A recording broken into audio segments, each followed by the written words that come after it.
Hello friend, welcome back to our channel. हम लोग आज जो है बोट तालाब आए हुए हैं और यहाँ का लेज़र शो काफ़ी मशहूर है। तो चलिए हम लोग भी देखते हैं और आपको दिखाते हैं। चलिए वीडियो शुरू करते हैं।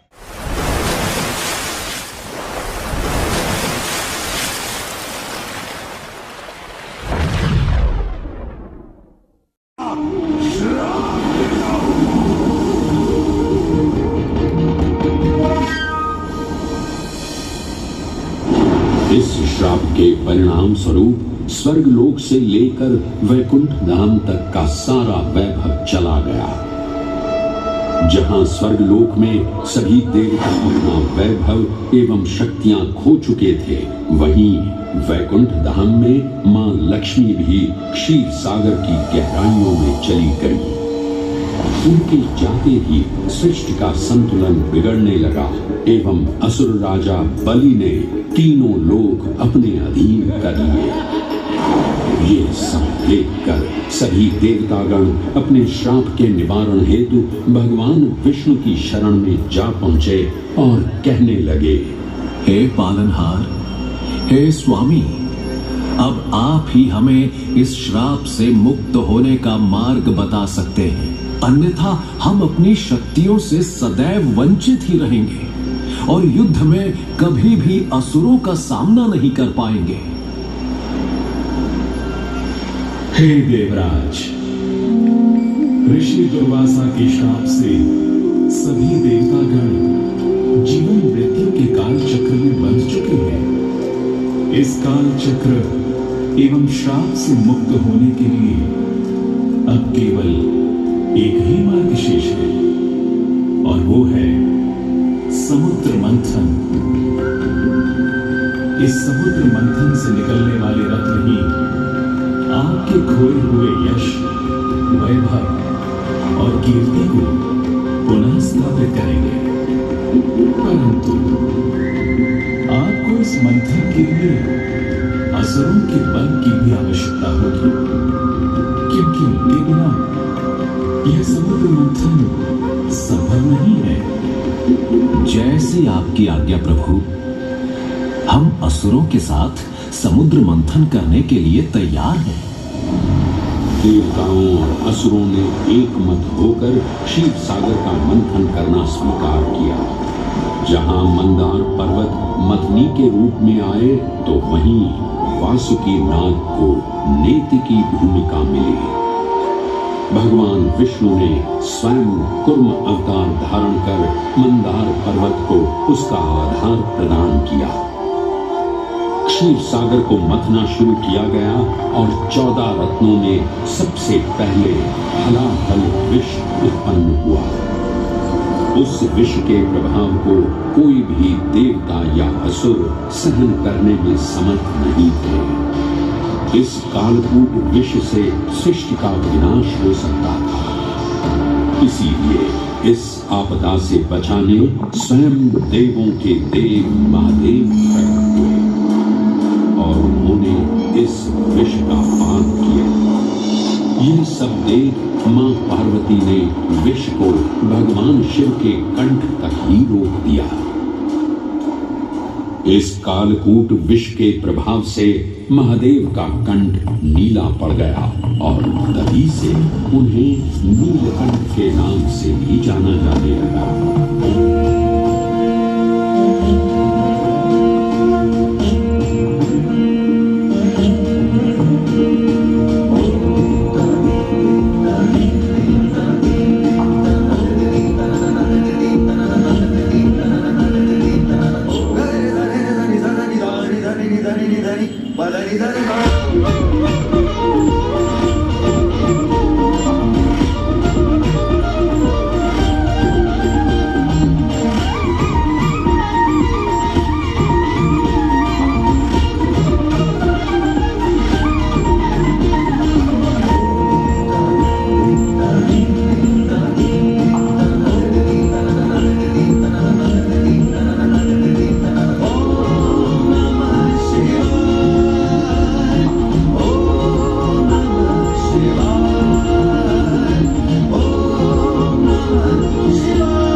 कोलाहल के पश्चात समुद्र की गहराइयों से मां लक्ष्मी का आगमन हुआ, जिन्हें भगवान विष्णु ने वर्ण करके अपनी अर्धांगिनी बना लिया। इसके पश्चात समुद्र मंथन से एक एक कर कामधेनु गाय, पारिजात वृक्ष, चंद्र, कल्प वृक्ष, अपार सुंदर अप्सराएं, गंधर्व, शंख, उच्चैःश्रवा, वारुणी एवं कौस्तुभ मणि जैसे अनेक रत्न उत्पन्न हुए, लेकिन सभी को जिस रत्न की सबसे अधिक प्रतीक्षा थी, उस रत्न का निकलना अभी बाकी था। अंततः आयुर्वेद के देव धन्वंतरी अपने हाथ में अमृत कुंभ लिए प्रकट हुए। अमृत कुंभ पाने की लालसा में सुरों और असुरों के मध्य एक घमासान युद्ध आरंभ हो गया। इसी युद्ध के दौरान स्वरभानु नाम का एक असुर अमृत कुंभ को अपने अधीन कर पाताल लोक की ओर चल दिया। तब अमृत कलश को वापस पाने हेतु देवतागण अपने आराध्य भगवान विष्णु का स्मरण करने लगे। तदोपरांत भगवान विष्णु एक सुंदर अप्सरा मोहिनी का रूप धारण कर पाताल लोक पहुंचे, जिसे देख सभी असुर सम्मोहित होने लगे।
ये सुंदर अप्सरा कौन है?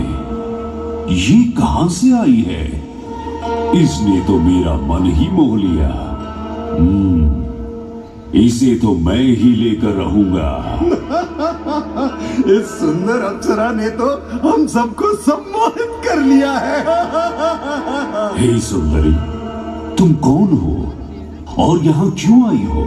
हे असुरराज, मैं मोहिनी हूँ और आप ये समझ लीजिए कि मैं आप ही की सहायता हेतु यहाँ पर आई हूँ। हमारी सहायता हेतु? परंतु वो कैसे सुंदरी? मैं आपको ये ज्ञात कराने आई हूँ कि अमृत की असली शक्ति और गुण तो कलश के तल में विद्यमान है, जबकि ऊपर तो केवल जल मात्र है, जिसके ग्रहण करने से ज्यादा कोई लाभ न होगा। आप सभी इस अमृत को देवताओं के साथ बांट लीजिए। आखिर आप सभी ऋषि कश्यप के ही तो पुत्र हैं। देवताओं के साथ अमृत बांटने से एक तो आपका वैभव बढ़ेगा और दूसरा इस सारा अमृत स्वयं ही ग्रहण कर लें और हम सभी असुर इससे वंचित ही रह जाएं। आप निश्चिंत रहिए, ऐसा कदापि नहीं होगा। मैं स्वयं ही सभी सुरों और असुरों को अमृत पान करवाऊंगी और साथ ही साथ ये सुनिश्चित भी करूंगी कि अमृत का फलदायक भाग आप सभी को ही प्राप्त हो। बस फिर क्या था, भगवान विष्णु की अपरंपार लीला आरंभ हुई। जहां एक ओर सभी देवतागण विराजे तो वहीं दूसरी ओर सभी असुर। मोहिनी रूप धारण भगवान विष्णु एक एक कर सभी देवताओं को अमृत पान करवाने लगे, जिससे वे पुनः अपनी शक्तियां प्राप्त कर सके। परंतु स्वरभानु नाम का असुर जल्द ही भगवान विष्णु की ये चालाकी भांप गया और चुपचाप देवता वेश धारण कर उन्हीं के बीच में जाकर विराजमान हो गया। तब जैसे ही मोहिनी स्वरभानु को अमृतपान कराने हेतु अग्रसर हुई, ठीक उसी क्षण सूर्य एवं चंद्रमा स्वरभानु का असली रूप पहचान गए।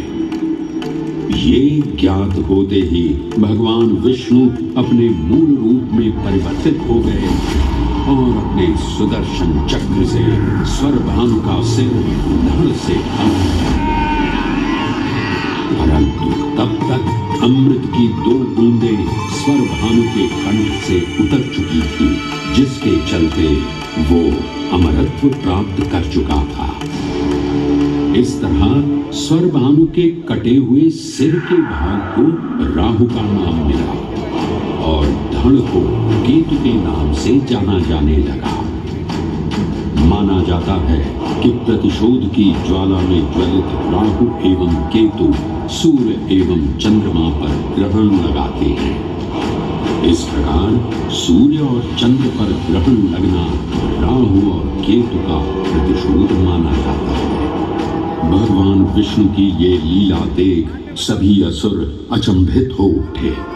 इससे पहले कि वे कोई प्रतिक्रिया दे पाते, भगवान विष्णु के वाहन पक्षीराज गरुड़ ने शीघ्रता से अमृत कलश को उठा लिया और अपने साथ लेकर स्वर्गलोक की ओर उड़ चले।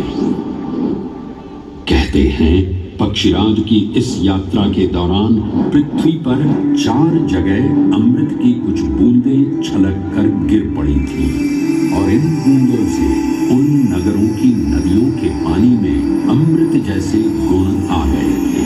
वे 4 स्थान हरिद्वार, प्रयाग, उज्जैन एवं नासिक है और यही कारण है कि इन 4 नगरों में कुंभ का पर्व मनाया जाता है। ऐसी भी मान्यता है कि एक दिव्य दिवस एक सांसारिक वर्ष के बराबर होता है और पक्षीराज गरुड़ की यात्रा में 12 दिन लगे थे। इसीलिए हर 12वें वर्ष में कुंभ पर्व मनाया जाता है।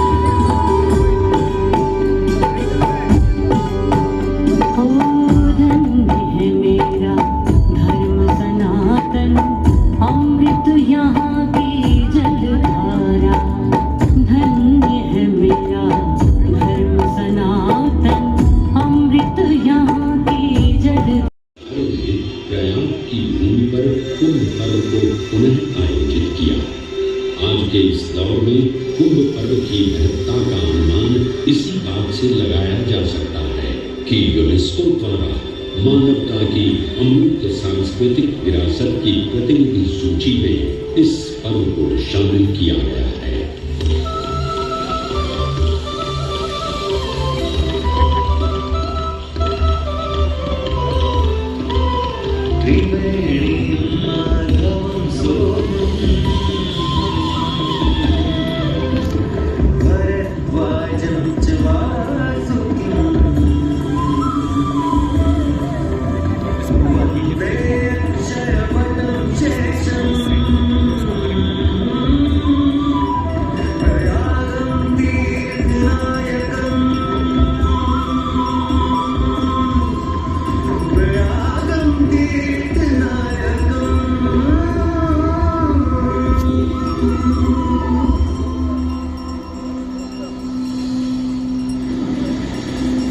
त्रिवेणी, माधव, सोम, भरद्वाज, वासुकी, अक्षयवट और शेषनाग प्रयाग के इन 7 तीर्थ नायकों की हम वंदना करते हैं।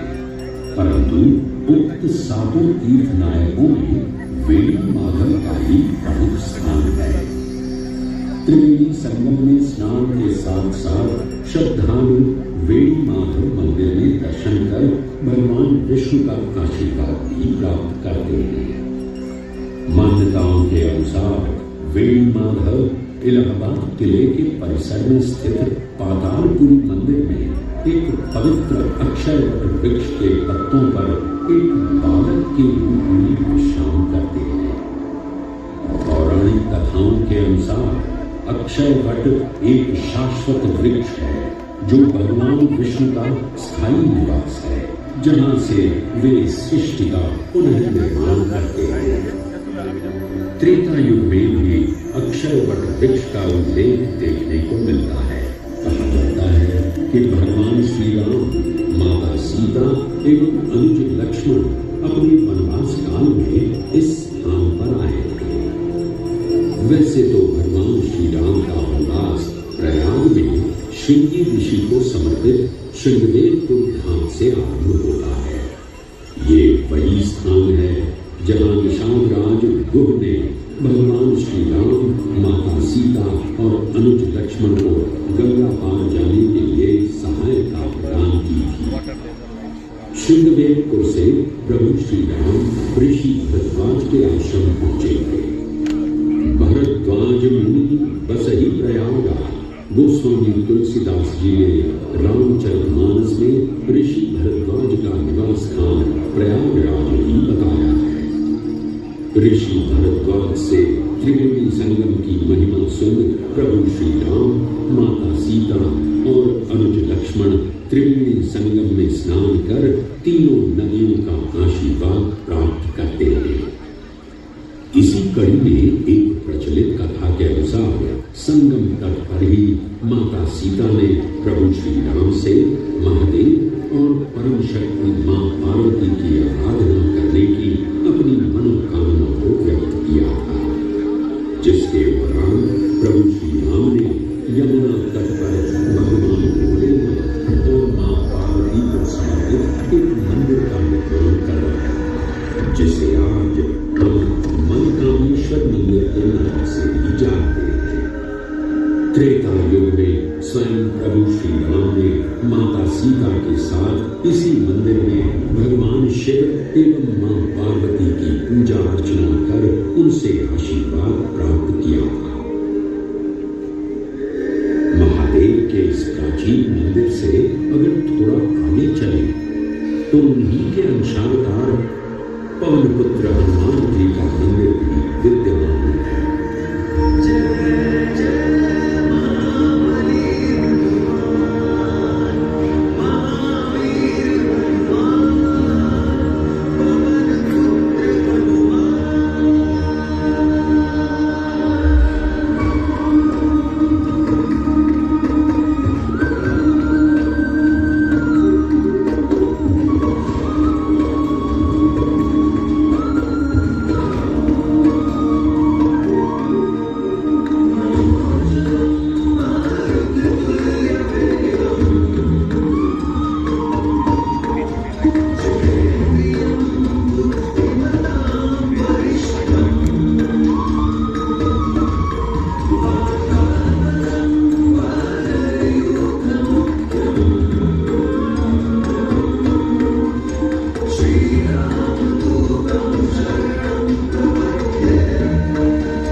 जहां हनुमान जी लेटे हुए दिखाई देते हैं।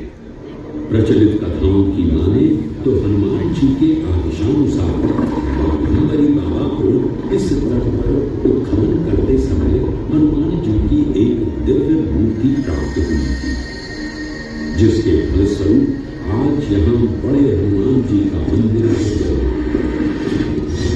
इस चमत्कार से विस्मयाभिभूत हुए बाबा बाघंबरी ने हनुमान जी की सेवा में अपना जीवन समर्पित कर दिया। आज भी इस मंदिर की देखरेख का कार्य बाघंबरी करनी ने ही संभाल रखा है।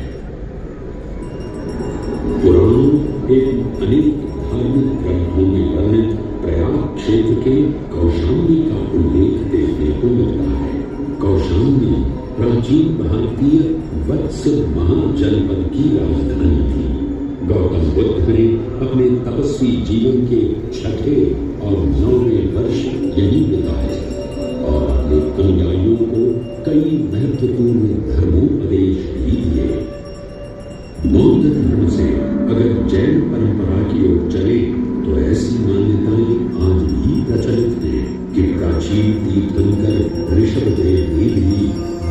प्रदेश में ही ज्ञान प्राप्त किया।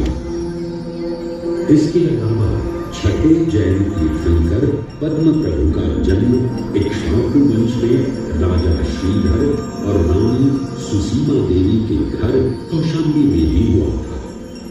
यहाँ तक कि मगध सम्राट अशोक ने भी अपनी शाही देखभाल के लिए इसे अपनी गुप्त राजधानी बनाया।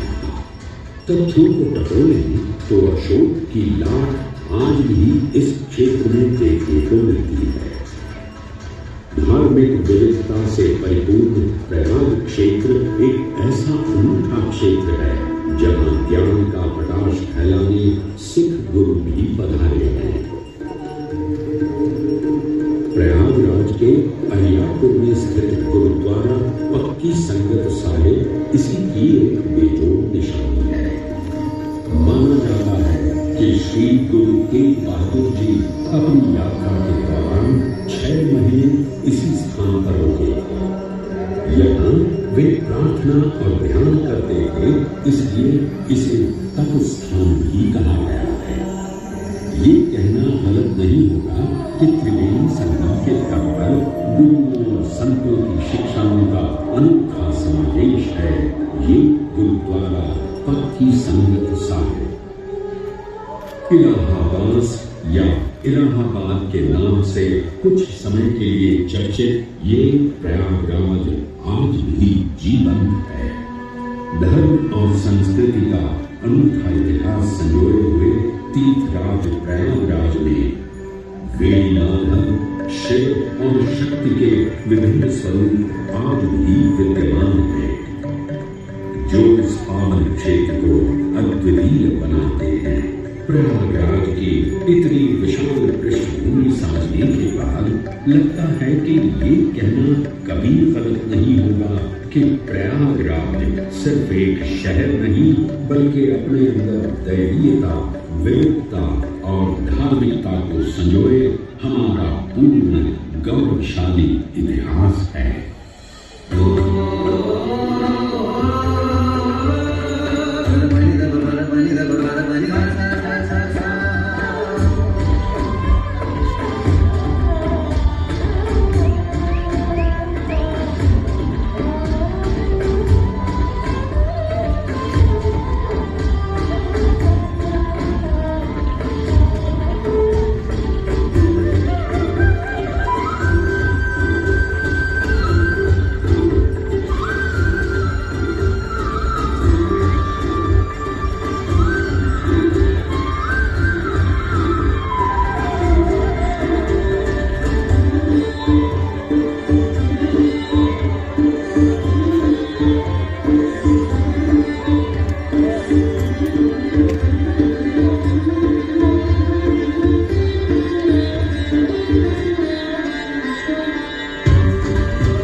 ये है पुराना पुल, काफ़ी अच्छा सजा रखा है और इसके जस्ट बाद ये हाँ ये नया पुल में इनका इतनी अच्छी लाइटिंग हो रखी है। ये है फ्लोटिंग रेस्टोरेंट और इलाहाबाद का पहला फ्लोटिंग रेस्टोरेंट है। सो ये था वाटर लेजर शो। उम्मीद करता हूँ आप लोग पसंद आया होगा और इसी तरह नया पुल और पुराना पुल भी काफ़ी अच्छा सजा रखा है। आप मेरे पीछे देख सकते हैं कि पुराना पुल कितना अच्छा सजा रखा है और मेरे जस्ट पीछे फ्लोटिंग रेस्टोरेंट भी है। अगर कभी आप लोग को मौका मिले तो आइएगा। सो उम्मीद करता हूँ आप लोग पसंद आएगी। इसी साथ ब्लॉग एंड करते हैं।